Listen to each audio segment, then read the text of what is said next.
When you take the OHST exam, you'll see many scenario questions where a drill exposes unsafe behavior.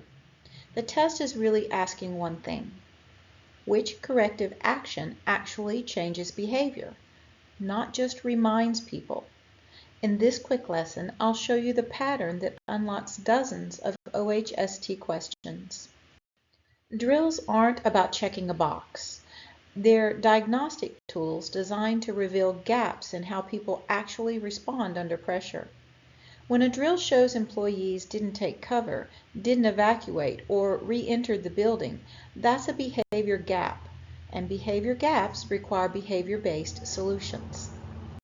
For the OHST questions, the most effective corrective action is almost always targeted hands-on training that focuses employees to physically rehearse the correct motion. Active practice builds muscle memory and instantly improves emergency response. Emails, posters, and reminders are passive.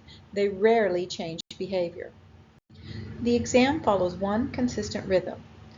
A behavior problem requires behavior practice. A skill failure requires skill training. And when a drill exposes a gap, you train the gap. If you memorize this pattern, you'll pick the correct answer almost instantly. These options show up on many questions, but they're weak administrative controls. They raise awareness, not skill. The exam wants the action that fixes the unsafe behavior, not just talks about it. For the OHST exam, always choose the answer that actively improves behavior.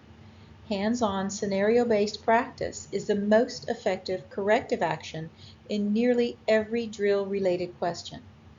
If this helped you, subscribe to Field to Compliance for more fast, practical OHST exam prep.